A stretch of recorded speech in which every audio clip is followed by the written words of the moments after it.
जब मेरे प्रभु श्री हरि विष्णु ने राम जी के रूप में अवतार लिया, वो हमेशा देवादिदेव महादेव का ध्यान करते और उनका पूजन करते, क्योंकि मेरे राम और शिव शंकर इन दोनों में तो कोई भेद ही नहीं है। यहाँ मृत्युलोक का मानव आप और हम आपस में ये लगे रहते हैं कि ये शंकर जी वाले हैं और ये राम जी वाले हैं। हम राम जी वालों को नहीं मानेंगे, हम शंकर जी वालों को नहीं मानेंगे, लेकिन ये हमारी भूल है। स्वयं देवादिदेव महादेव कहते हैं, अगर आप राम जी की भक्ति से विमुख हैं तो मेरी भक्ति नहीं मिलेगी, और ऐसे ही राम जी कहते हैं, अगर आप शंकर जी की भक्ति से विमुख हैं तो आप मेरी भक्ति प्राप्त नहीं कर सकते।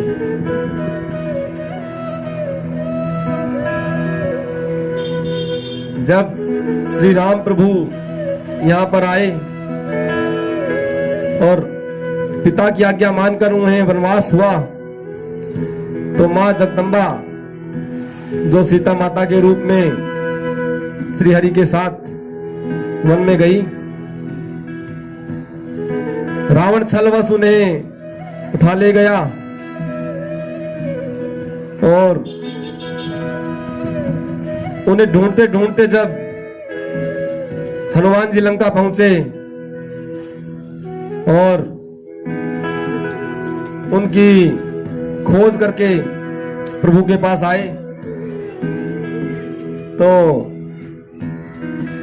राम जी ने सभी वानरों के सहित चढ़ाई योजना बनाई और समुद्र तट पर जाकर वहां विराजमान हुए।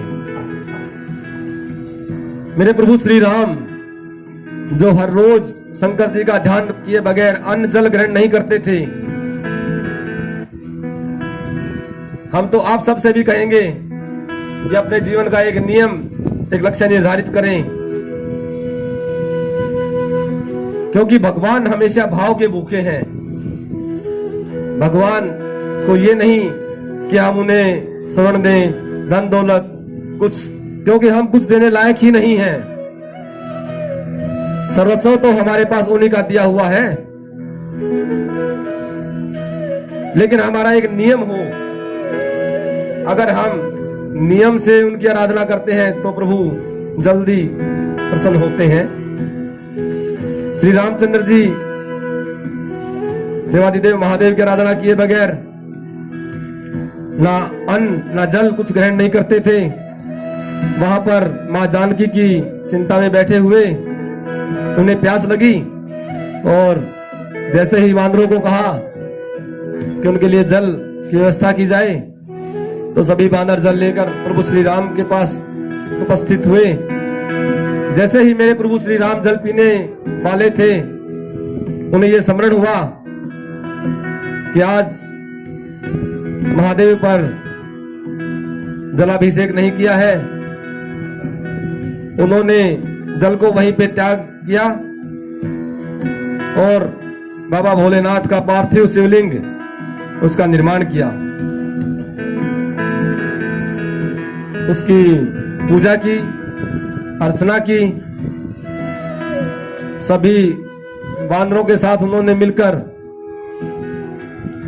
पूजा अर्चना की और वहां मां जगदम्बा के साथ मेरे देवादिदेव महादेव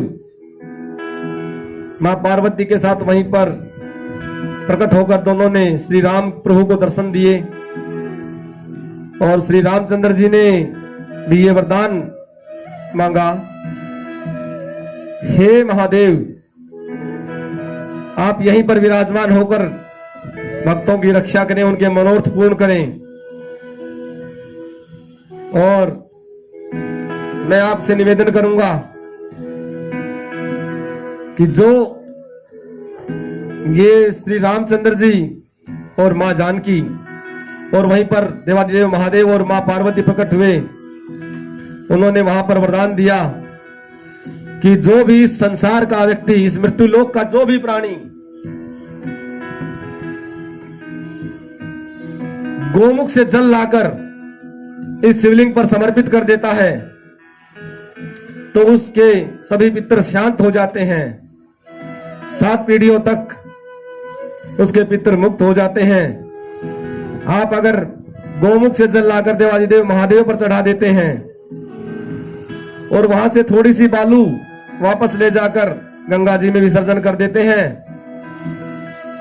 तो आपको जन्म मरण से मुक्ति मिल जाती है और आपके पितृ शांत हो जाते हैं। अगर हम पिंड दान भी नहीं कर पाए और हमने ये काम कर दिया तो हमारे जो घरों में पितृदोष लगता है वो सब शांत हो जाएगा।